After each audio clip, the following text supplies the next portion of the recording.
know this is so incredibly important. Let's take a look at the grid. We've got 4 cars in this grid because we had a couple cars that were not able to be repaired and come back.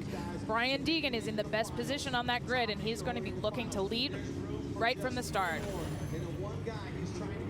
So, Brian Deegan, ready to do battle again. He doesn't have the glare this time, and it looks like he might get the whole shot. It was a great, clean start, but look at everybody bashing and banging doors, and there's Stefan Verdier in the mix again, trying to take the advantage, but Deegan comes out in front. That was phenomenal racing from Brian Deegan. He didn't take the pressure that Verdier and Isaacson were laying on him, and he managed to somehow squeeze through the... Oh, you see Verdier tags the takeoff of the landing, and that was Isaacson right behind him, and it looks like Isaacson may have stalled the Subaru. That's a good advantage for Brian Deegan because now he's got a nice cushion of space around him just to run his own line. If he can play it safe here, he's going to advance. So the top 2 in this race advance through to the final, and there you see Brian Deegan in that Rockstar Ford. He is really quite a good few car lengths ahead of Stefan Verdier, and Verdier has a little bit of damage there on the front of the car. So Verdier, I think, will also think about holding his position. Yes, what I think we're seeing with Verdier is just a little bit of torn fender. Shouldn't interfere with his race very much, but he's an experienced racer.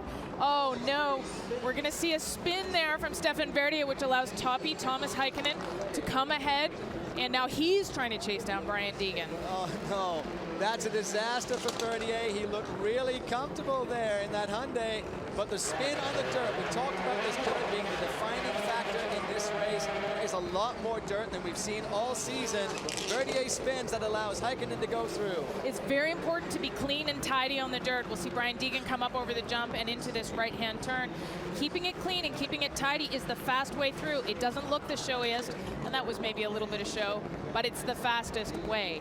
And Stefan Verdier is going to continue to try and race. You don't know what's going to happen. Toppy is trying to chase Brian Deegan down here, but who knows? Anything can happen in Rallycross. As we have seen in this race and all season long, it ain't over till it's over, so Brian Deegan has to play smart here. He needs to make sure he makes all of those gear shifts, negotiates every corner, and especially takes this jump smoothly.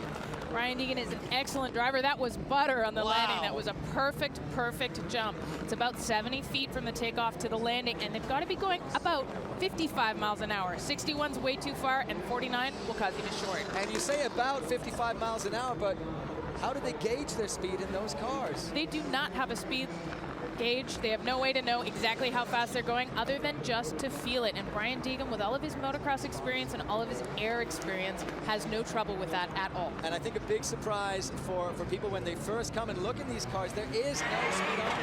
Don't look down at your speed like in your Ford at home. He literally is feeling this thing, listening to his car, and so far, I've got to say, it looks like he is running a very, very smart race. That's the way to do it. Just knock down those laps and stay out front from the beginning to the end. It's the strategy that has worked heat after heat after heat. And that's what he's going to be trying to do. He's a very good driver. If you look at the computer outputs that show what's happening inside the car, he has the fastest gear changes on his team. And every one of those gear changes just gives him a fraction of a second faster speed than some of his teammates. So he negotiated that turn really carefully coming into the jump. He sees he's got a huge lead over Thomas Topi Heikkinen. So Brian Deegan will come through to take the checkered flag. He makes it. He will go through to the final. He will challenge Tanner Faust for the championship here in Vegas tonight. Very good driving from Brian Deegan.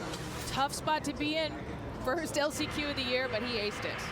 And the top 2 advance, and at the end of this race, only 2 cars were actually left running. Brian Deegan and Topi Heikkinen. There you see Deegan, thoughtful. He needs to plan now for that finals. Look at this whole shot. Very good start from Toppy as well on the outside in the black car. All the bumping and banging. And there's Deegan coming around with Stefan Verdier. Just everybody going for that same line. but awesome how Brian Deegan perseveres and he gets clear of those guys as soon as he can put the power into all four wheels of that car, and that's where Verdier and Isaacson have their disaster. Take a look at this. It's tight and narrow and very slippery in there, and you can see Stefan Verdier gets on the wrong side of that mud. Unfortunately for Isaacson, it ended his race there as well. There you see this onboard shot. He's chasing Brian Deegan and slips right into that takeoff. And here, Marissa Deegan, look at how relieved she is that Brian moves through to the final. And there's Brian running back through to the pits, advancing to the final.